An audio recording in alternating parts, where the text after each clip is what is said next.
Dua kelompok supporter terlibat bentrok usai laga Persija Jakarta versus Persib Bandung di luar Stadion Patriot Candrabaga, Bekasi, Jawa Barat. Dua kelompok supporter saling serang dengan batu dan kayu. Para pendukung Persija mengamuk dan juga melakukan penyerangan terhadap pendukung Persib Bandung. Diduga bentrokan antara supporter Persija dan Persib ini terjadi lantaran saling ejek.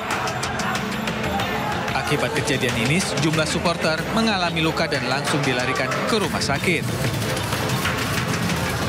Antisipasi bentrokan meluas, ratusan personil polisi disiagakan di luar stadion hingga menuju tol Bekasi Barat. Sementara laga Persija Jakarta versus Persib Bandung berakhir imbang 2-2. Tim Macan Kemayoran gagal meraih kemenangan usai unggul 2 gol terlebih dahulu lewat gol Gustavo Almeida dan Firza Andika. Tim Maung Bandung kemudian membalas gol melalui Nick Kluivert dan David Da Silva. Dari Bekasi, Jawa Barat, Rahmat Hidayat, iNews melaporkan.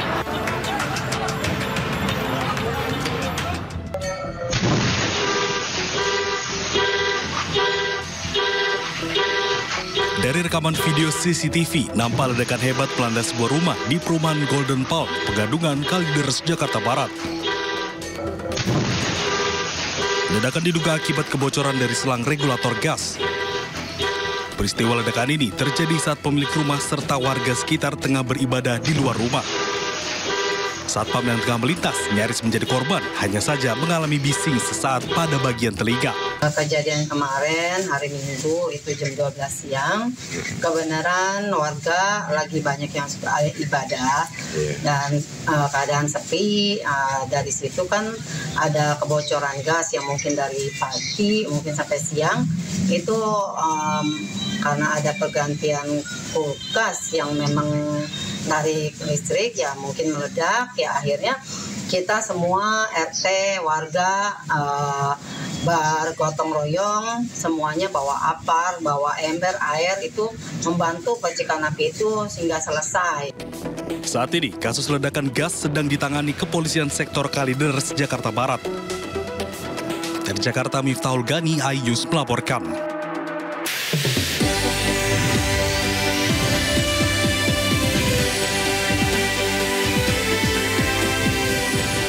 Aksi unjuk rasa mahasiswa mengusung tagar Indonesia Gelap berlangsung hingga malam ini.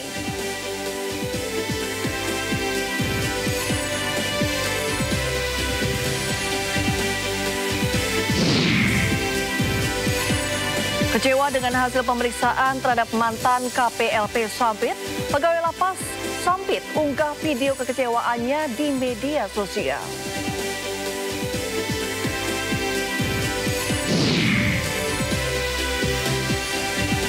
Timnas Putri Indonesia akan berlaga di FIFA Matchday melawan Arab Saudi pada 20 Februari mendatang.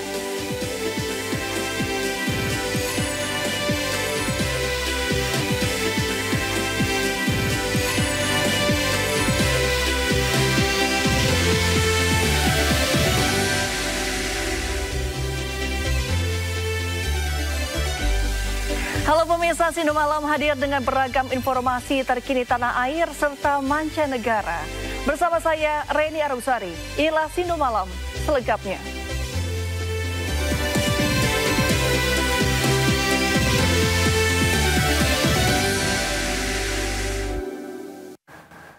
Ya pemirsa, ratusan mahasiswa melakukan aksi unjuk rasa di depan Patung Kuda, Jakarta hingga malam ini. Dalam aksinya, demonstran membakar ban bekas. Ya, demo mahasiswa dengan tagar Indonesia Gelap hingga malam ini masih bertahan di sekitar Patung Kuda, Jakarta Pusat. Polisi sudah mengimbau mereka untuk membubarkan diri karena melebihi batas waktu demo, yakni pukul 18 waktu Indonesia Barat. Berdasarkan pantauan di lokasi, mahasiswa berbagai alma mater masih bertahan menyuarakan tuntutan mereka dari mulai efisiensi anggaran hingga tolak makan bergizi gratis. Aksi sempat diwarnai bakar ban dan melempar sejumlah benda. Adanya unjuk rasa ini, polisi menutup jalan Medan Merdeka Barat arah Istana Negara.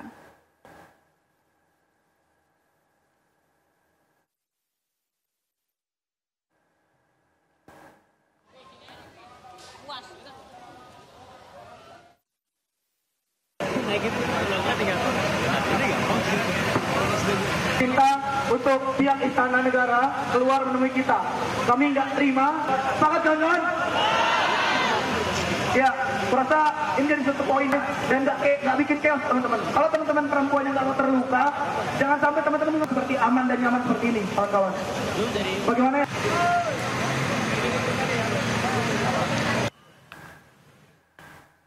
Ya pemirsa, sedikitnya ada 5 tuntutan mahasiswa dalam aksi kali ini.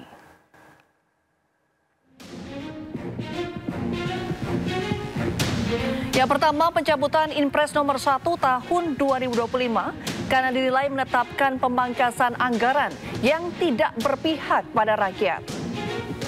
Kedua, penolakan terhadap revisi Undang-Undang Minerba, khususnya pasal yang memungkinkan perguruan tinggi untuk mengelola tambang. Mahasiswa menilai hal ini dapat mengancam independensi akademik dan objektivitas lembaga pendidikan tinggi. Ketiga, pencairan tunjangan kinerja dosen dan tenaga kependidikan secara penuh tanpa hambatan birokratis. Keempat, evaluasi total program makan bergizi gratis dan pengeluarannya dari anggaran pendidikan.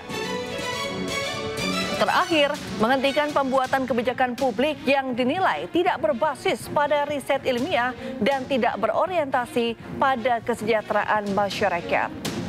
Masa menyebut banyak kebijakan yang diambil bersifat ugal-ugalan dan nirsubstansi.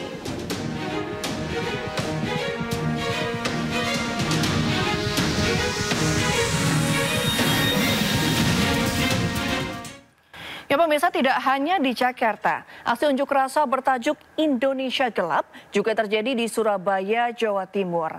Aksi berujung ricuh setelah polisi memadamkan keranda ban-ban bekas yang dibakar oleh mahasiswa.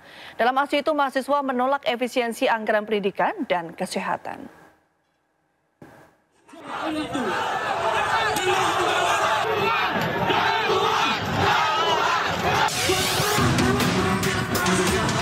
Mahasiswa dan polisi bentrok saat aksi unjuk rasa bertajuk Indonesia Gelap di depan gedung DPRD Jawa Timur.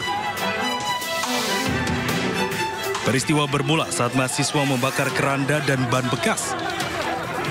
Namun, polisi langsung memadamkannya dengan alat pemadam api ringan. Mahasiswa pun tak terima dan meluapkan emosinya dengan melempari petugas menggunakan botol air mineral.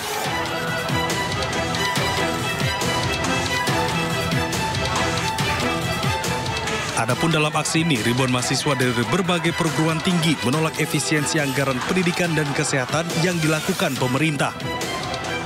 Akhirnya adalah kemarin efisiensi terhadap sektor pendidikan dan kesehatan khususnya, karena kami merasa 2 poin itu sangat penting dan merupakan kebutuhan primer, apalagi pendidikan sebagai investasi masa depan bangsa Indonesia ini. Tapi ternyata kok malah terdapat efisiensi. Itulah yang men-trigger teman-teman mahasiswa Jawa Timur. Karena kami yakin ketika ada efisiensi anggaran di ranah pendidikan, maka yang terancam adalah biaya kuliah kami. Yang terancam adalah biaya kuliah teman-teman. Sehingga kesempatan untuk kawan-kawan yang meraih atau mau menempuh perguruan tinggi itu justru akan semakin pudar, akan semakin sulit. Sementara itu, polisi menyebut kericuan terjadi akibat kesalahpahaman antara mahasiswa dengan petugas yang berjaga. Dan pengamanan unjuk rasa dari mahasiswa. Jadi mulai dari awal kita sudah melaksanakan tahapan-tahapan, mulai dari tahapan yang paling persuasif, kita komunikasi dari mahasiswa, apa yang menjadi keinginan, apa yang menjadi aspirasinya, kita bantu untuk komunikasi dengan Ketua DPR. Tadi mengalami awalnya mengalami lancar, kemudian berikutnya ada sedikit miskomunikasi. Namun demikian secara keseluruhan kegiatan pengamanan ini alhamdulillah lancar semuanya. Ketegangan antara mahasiswa dan petugas pun mereda setelah Ketua DPRD Jawa Timur datang menemui mahasiswa. Dari Surabaya, Jawa Timur, Sony Hermawan, iNews melaporkan.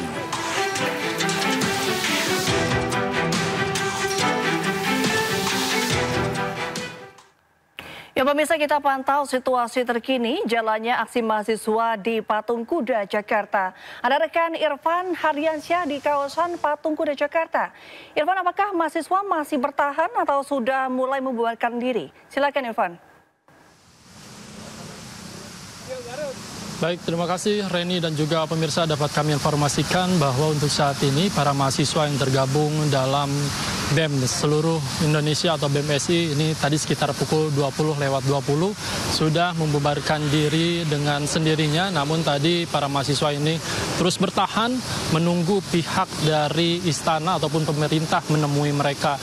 Namun mereka tetap bertahan hingga tadi pukul 20:20 yang akhirnya membubarkan diri sendiri. Dan untuk situasi terkini memang dari petugas PPSU ini sudah mulai membersihkan sisa-sisa sampah yang memang tadi sudah maksud kami berserakan di tempat kami melaporkan saat ini. Dan tadi kami mendapatkan informasi bahwa dalam aksi yang terjadi pada malam hari ini, pihak ataupun koordinator dari BEM seluruh Indonesia ini menyebutkan aksi tidak akan dilanjutkan pada esok hari dan menunggu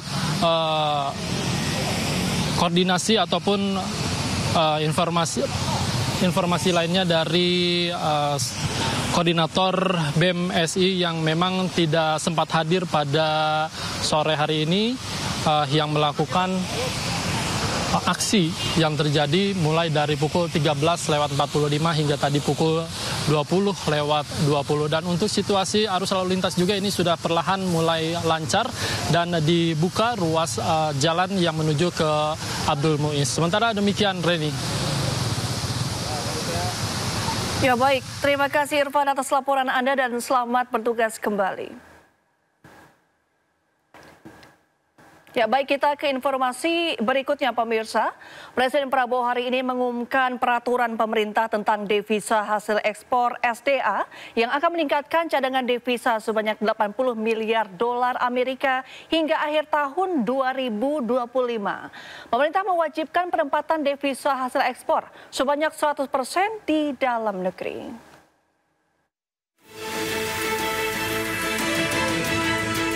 Selama ini, devisa hasil ekspor dari sumber daya alam diketahui disimpan di bank luar negeri. Untuk memperbesar dampak pengelolaan devisa, maka pemerintah menetapkan Peraturan Pemerintah Nomor 8 Tahun 2025 yang isinya kewajiban penempatan devisa hasil ekspor sumber daya alam dalam sistem keuangan Indonesia ditingkatkan menjadi 100% dengan jangka waktu 12 bulan sejak penempatan. Dan ditempatkan dalam rekening khusus devisa hasil ekspor sumber daya alam di bank-bank nasional. Hal ini diwajibkan terhadap eksportir yang memiliki nilai ekspor di atas 250 ribu dolar Amerika per tahun. Meski wajib disimpan selama 12 bulan, eksportir masih bisa menggunakannya untuk kebutuhan operasional. Pemerintah juga memberi ruang bagi eksportir untuk tetap menjaga keberlangsungan usahanya dengan mengizinkan para eksportir tersebut menggunakan DHE SDA yang ditempatkan dalam rekening khusus untuk penggunaan sebagai berikut. 1. Penukaran ke rupiah di bank yang sama untuk menjalankan kegiatan operasional dan menjaga keberlangsungan usahanya. 2. Pembayaran dalam bentuk valuta asing atas kewajiban pajak, penerimaan negara bukan pajak, dan kewajiban lainnya kepada pemerintah sesuai peraturan perundang-undangan.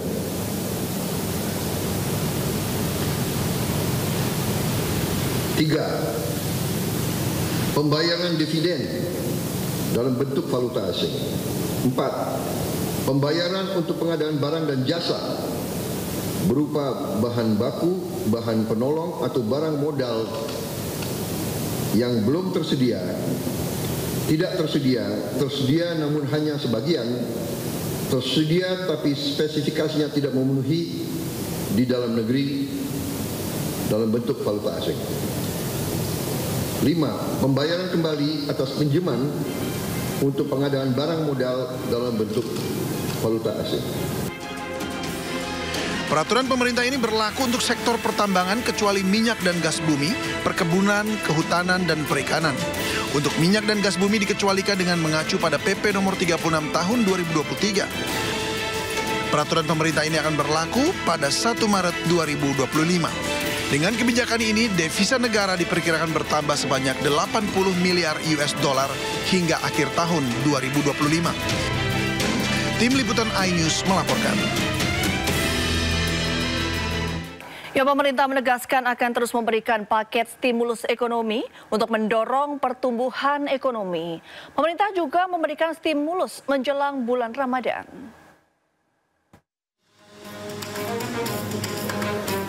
Usai menggelar rapat terbatas bidang ekonomi pada Senin pagi, Presiden Prabowo Subianto mengumumkan kebijakan strategis berupa stimulus untuk mendorong pertumbuhan ekonomi, khususnya jelang Ramadan. Di antaranya pelaksanaan UMP 2025, optimalisasi penyaluran Bansos di Februari dan Maret 2025, pencairan THR bagi ASN dan pekerja swasta di Maret 2025.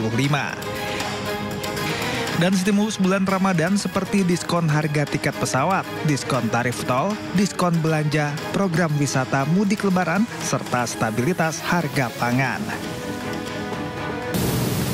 5. Paket stimulus ekonomi. A. Diskon tarif listrik. B. PPN DTP pembelian properti dan otomotif. C. PPN BM DTP otomotif, elektronik vehicle dan hibrida. D. Subsidi pajak DTP motor listrik. E. PPH DTP sektor padat karya. 6. Optimalisasi program makan bergizi gratis. 7. Optimalisasi penyaluran KUR. 8. Panen padi terrealisasi secara optimal, di mana sudah ada laporan bahwa produksi beras kita meningkat secara signifikan. Presiden Prabowo juga mengumumkan sejumlah kebijakan lainnya, di antaranya akan meresmikan Danantara serta Bank Emas yang untuk pertama kalinya dibangun di Indonesia pada pekan keempat bulan Februari 2025.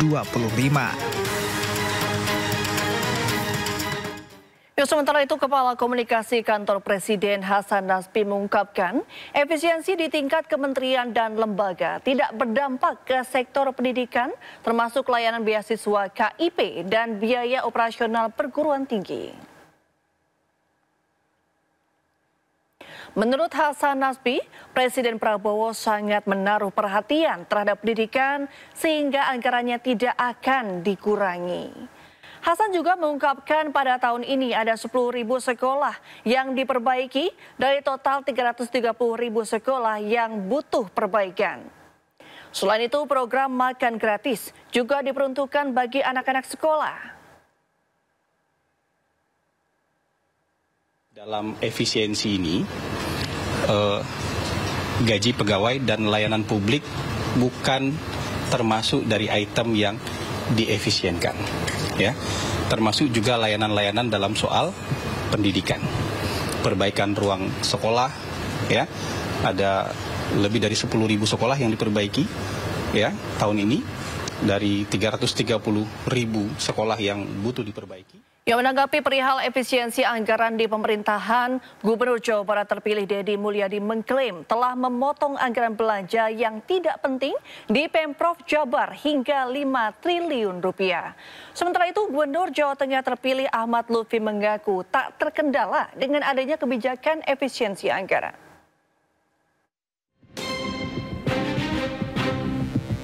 Gubernur Jawa Barat terpilih Deddy Mulyadi mengungkap akan memangkas total anggaran belanja yang dinilai tidak penting di lingkungan pemerintah Provinsi Jabar mencapai 5 triliun rupiah. Pernyataan ini disampaikan saat pengecekan kesehatan di Mendagri Minggu pagi kemarin. Meskipun belum resmi dilantik, pria yang akrab disapa Demul ini mengaku telah melakukan perhitungan pembiayaan pembangunan di Jawa Barat. Demul memastikan dalam kepemimpinannya nanti dirinya akan menitik beratkan pada pembangunan yang menjadi kebutuhan dasar, sehingga tidak ada lagi anggaran yang digunakan untuk hal-hal yang tidak penting. Dalam hal ini, Deddy Mulyadi juga memberikan contoh seperti anggaran untuk baju dinas gubernur. Perjalanan dinas luar negeri gubernur sebesar 1,5 miliar rupiah akan diubah menjadi 0 rupiah. Kemudian, perjalanan dalam negeri gubernur yang semula 1,8 miliar diubah menjadi 700 juta rupiah.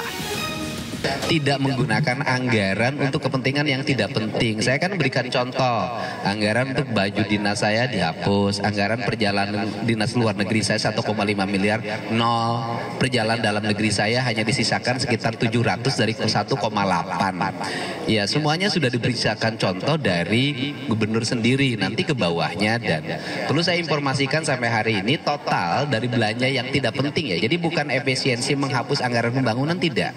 Dari belanja yang tidak penting seperti perjalanan dinas, seminar-seminar, kegiatan-kegiatan, proyek yang tidak semestinya dibuat, itu totalnya sudah 5 triliun. Senada dengan Deddy Mulyadi, Gubernur Jawa Tengah terpilih Ahmad Lutfi menanggapi perihal efisiensi anggaran di pemerintahan. Ia menyebut tidak ada kendala dalam program-programnya meskipun ada kebijakan efisiensi anggaran tersebut. Purnawirawan Jenderal Bintang 3 di kepolisian tersebut meyakini selepas dilantik pada tanggal 20 Februari mendatang, pihaknya akan sudah mulai menyelaraskan kebijakannya dengan pemerintah pusat. Dari Jakarta, Tim Liputan iNews melaporkan. Ya, ke berita selanjutnya, pemirsa, ratusan pengemudi ojek online menggelar demo di kantor Kementerian Ketenagakerjaan. Dalam aksinya, mereka menuntut tunjangan hari raya dan mengawasi regulasi pemberian THR yang dijanjikan oleh Kemnaker RI. Ya, pengemudi ojek online yang tergabung dari berbagai organisasi melakukan demo di kantor Kemnaker RI. Para pengemudi juga melakukan audit massal yang dilakukan seluruh pengemudi ojol di Indonesia. Dalam aksinya, mereka menuntut pihak developer dalam pemberi layanan jasa transportasi wajib memberikan THR kepada para pengemudinya. Selain THR, para pengemudi juga menuntut pengurangan potongan tarif yang dianggap terlalu tinggi dan mengurangi pendapatan bersih mereka secara signifikan. Sementara Kementerian Ketenagakerjaan telah bertemu dengan perwakilan pengemudi ojek online dan pengusaha membahas terkait rencana pemberian THR, namun belum menjumpai titik temu. Melakukan demonstrasi kebetulan. Nah, tanggal 17 ini kami aksi serentak ya, Mbak. Untuk Dumai, mereka aksi juga obit untuk Pangkal Pinang, Sukabumi, Bandung, juga Pontianak. Kawan-kawan melakukan obit massal pada hari ini. Jogja, Solo, semua akan melakukan obit massal pada hari ini. Kami memang sudah menanti-nanti ya Pak dari tahun ke tahun. Tahun lalu kami hanya diprank, tahun ini kami menuntut. Kami mengawal janji Pak Menteri untuk memberikan THR bagi kami, baik roda 2, roda 4 maupun kurir. Jadi saya katakan THR itu adalah kebudayaan ya kita. Jadi pertimbangannya kami akan mengedepankan yang pertama adalah ayo ya kita sama-sama duduk ya, kita mendiskusikan bahwa ini bukan permasalahan apa-apa, tapi ini adalah bentuk pemihakan, bentuk kepedulian dari pengusaha kepada pekerja. Dan beri kami waktu teman-teman semua, ini kita sedang finalisasi dalam beberapa hari ini. Dan ya saya hadir di sini, ya Pak Wamen hadir dari sini. Misi kita cuma satu tadi, bagaimana terwujud ya jaminan ya kesejahteraan, perhatian dari pengusaha, kemudian terjadi hubungan industrial yang baik antara pengusaha dengan pekerja, dan kita saling menguntungkan. Itu bahasanya luar biasa. Dan kita itulah makanya kita sebut dengan hubungan industrial Pancasila, saling menguntungkan. Tidak boleh ada satu pihak mengatakan ya dia adalah ya bukan ya sebagai bagian dari kami atau sebagian lain, tidak kemudian terjadi sebuah kerjasama.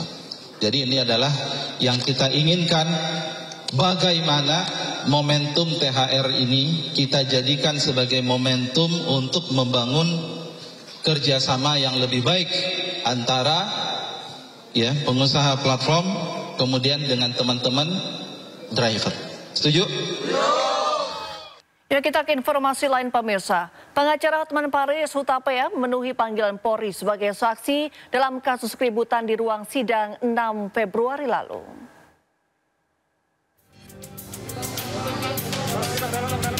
Pengacara kondang Hotman Paris Hutapea memenuhi panggilan penyidik Bareskrim Polri untuk diperiksa sebagai saksi dalam kasus keributan di ruang sidang Pengadilan Negeri Jakarta Utara 6 Februari lalu. Hotman mengatakan akan dimintai keterangan terkait keributan di ruang sidang Pengadilan Negeri Jakarta Utara dengan terlapor Rasman Arif Nasution dan kawan-kawan. Dugaan pelanggaran dilaporkan adalah tentang penghinaan terhadap pengadilan, menimbulkan kegaduhan di persidangan, dan juga tindakan yang tidak menyenangkan.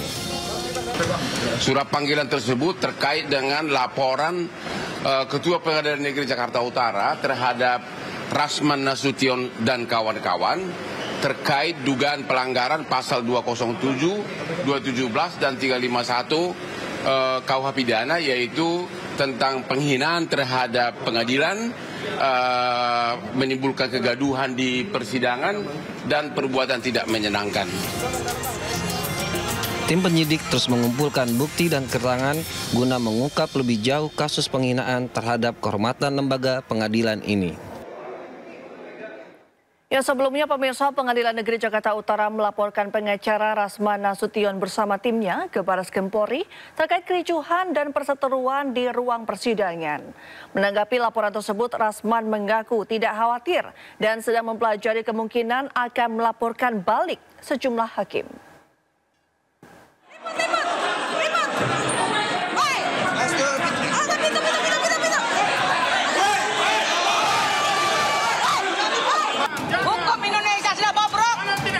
Kegaduhan dan perseteruan di ruang persidangan kasus dugaan pencemaran nama baik antara Rasman Arif Nasution dan Hotman Paris Kamis pekan lalu berbuntut panjang. Akibat kegaduhan tersebut, Pengadilan Negeri Jakarta Utara resmi melaporkan Rasman Nasution bersama dengan timnya ke Bareskrim Polri. Tidak tanggung-tanggung, Rasman dilaporkan dengan 3 pasal sekaligus. Ya betul, jelas kegaduhan yang terjadi dalam ruang sidang, baik yang selama diskoros maupun selama persidangan berjalan. Seperti itu. Pasalnya, Pak? Ada pasalnya nggak, Pak? Pasal yang saya laporkan ada 3, yaitu 335 KUHP, 207 KUHP, dan 217 KUHP. Ya, seperti itu, 217 KUHP. Ada 3 pasal. Menanggapi laporan tersebut, Rasman mengaku pihaknya tidak khawatir. Kendati demikian, Rasman mempertanyakan sejumlah pasal yang menjeratnya dalam laporan tersebut. Kenapa menjadi aneh? Karena yang melapor itu adalah Ketua Pengadilan Negeri Jakarta Utara didampingi Ketua Pengadilan Tinggi DKI Jakarta atas perintah Mahkamah Agung Republik Indonesia. Nah, pertanyaannya, siapa korban dari pasal 335 dimaksud? Di mana ancaman kekerasan di situ? Di mana dasar peletakan pasal 335 dimaksud? Begitu juga dengan 207. Begitu juga dengan 217. Kalaupun ingin dilaporkan, idealnya pelapornya adalah Ketua Majelis Hakim, Ibu Sofia Tambunan, karena dia yang langsung memimpin sidang dan terjadi kegaduhan akibat tindakan Ketua Majelis yang sangat otoriter dari awal persidangan 3 kali sebelumnya sampai sidang berikutnya. Rasman juga mengatakan sedang mempelajari kemungkinan akan melaporkan balik sejumlah hakim yang menyidangkan perkaranya di Pengadilan Jakarta Utara. Dari Jakarta, Jessica Winoto, Rizky Yulianto, iNews melaporkan. Ya pemirsa, tagar kabur aja dulu menggema di sosial media. Tagar ini juga muncul atas respon masyarakat akan kondisi Indonesia. Jagat maya tengah ramai dengan tagar kabur aja dulu. Tagar yang kini ramai diunggah oleh netizen, terutama generasi Z, sebagai respon atas kondisi ekonomi, sosial, hingga keadilan di dalam negeri yang dianggap carut-marut. Tagar kabur aja dulu dianggap sebagai ajakan untuk mencari peluang di tempat yang lebih baik. Sejumlah konten yang memenuhi lini masa berisi pengalaman kreator Indonesia yang menunjukkan pengalaman bekerja, sekolah, hingga merintis usaha di luar negeri dengan hasil yang kerap diakui lebih baik. Publik figur Indonesia Helmi Yahya melalui akun media sosialnya menyebut banyak anak muda Indonesia merasa lebih dihargai di luar negeri. Dan mereka merasa lebih dihargai juga di luar negeri.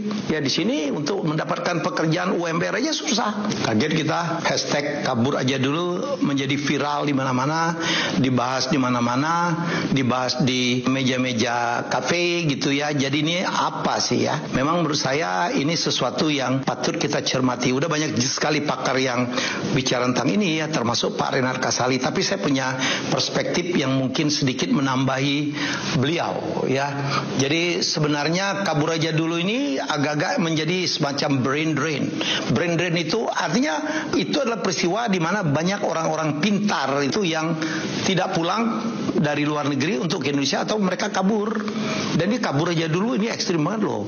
Banyak sekali anak-anak muda terutama yang umur 20-an sampai 30, 40-an itu kabur.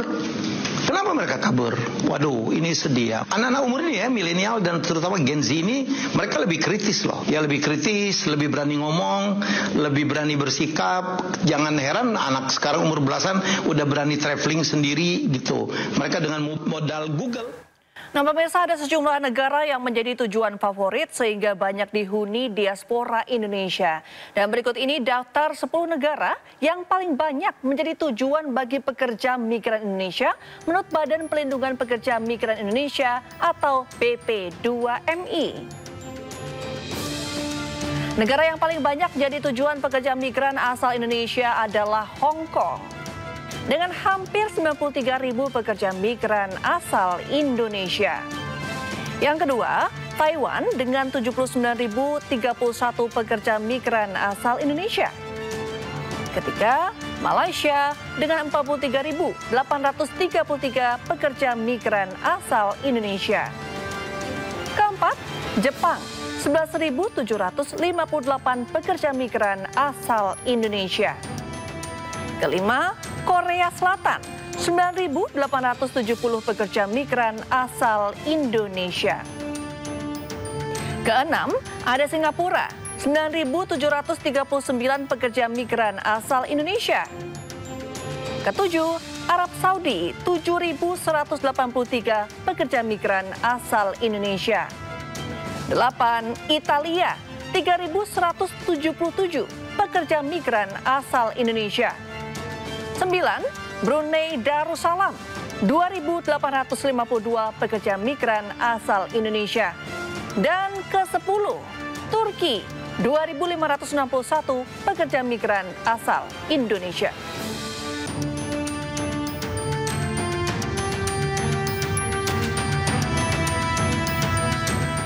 Ya, kecewa dengan hasil pemeriksaan terhadap mantan KPLP Sompit. Pegawai Lapas Sompit mengunggah video kekecewaannya di media sosial. Tetaplah bersama kami.